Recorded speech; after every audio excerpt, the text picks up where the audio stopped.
Okay, so we now have our to-do list. Normally, under normal circumstances, what I'd be doing is saying that the next thing you do is you look at the to-do list and see what you can delegate. And I am saying that. However, I'm not going to cover delegation on this particular video because I am doing a video about managing a team remotely, and within that I will talk about delegation and the 12 effective steps of delegation as part of that process.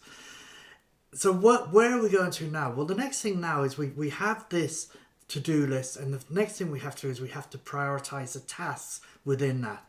So how do we prioritize? Well, prioritization comes under two different areas. The question is the task important or is it urgent?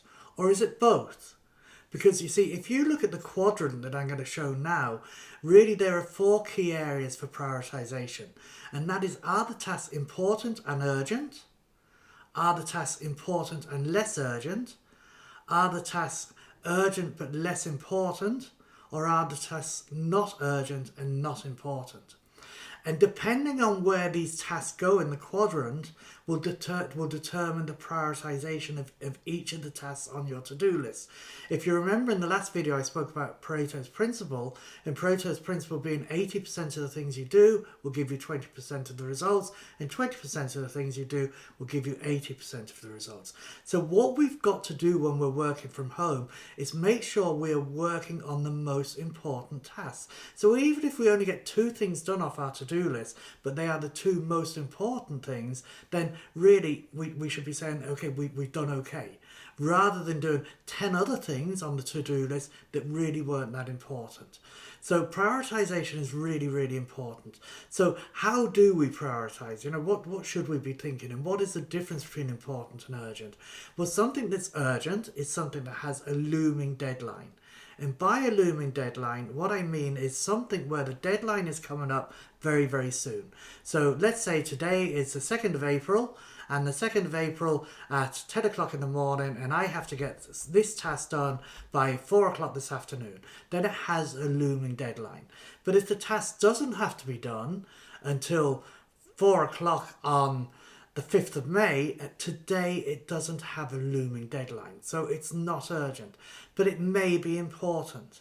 And when we look at the quadrant, what we've got to try and avoid is working on the things in the important and urgent area. In other words, if we find ourselves working all the time on stuff that's important and urgent, that is called the red zone. And that means that that's the most stressful zone we can be working in. So we really don't want to be working in that zone. So of course there will be things that are important and urgent, but what we've got to try and do is make sure that we hit them when they're important and less urgent, to stop them moving in to the important and urgent part. So in other words, if I take that situation I just said a minute ago, and I have a task that has to be done by the 5th of May, if I wait till the 4th of May to do that task, it's going to be important and urgent.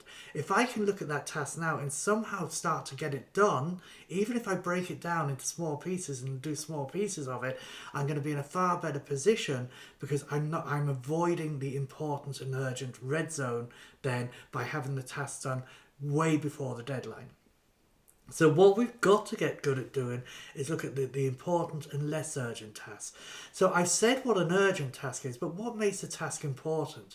Well, in simple terms, what makes a task important is, what is the impact? What is the impact of doing that task, or what is the impact of not doing that task? So we have to look and say, okay, what is the impact of it? So what we've got to get good at doing is working on the most important tasks. Yes, if they're important and urgent today, that's fine, we have to do them today. But what we've got to do going forward is try and stop them from being important and urgent by working on them when they're important and less urgent. Because if we can do that and put that into part of our daily plan, some of the important and less urgent ones as well, we will be avoiding that red zone. And it's that red zone that puts us all under pressure. So we need to get good at prioritization.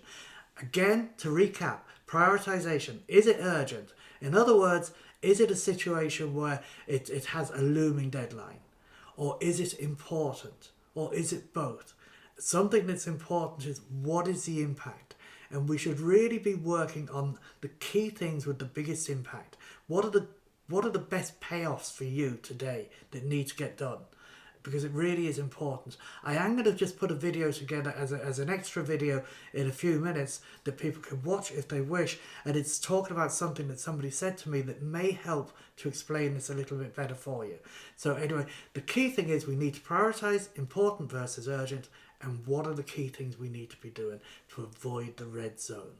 So again, feel free to share this video if you wish, and don't forget to look in on the bonus video where I tell a story that was related to me regarding prioritisation that may help you, and then also don't forget to tune in for other videos. Speak soon.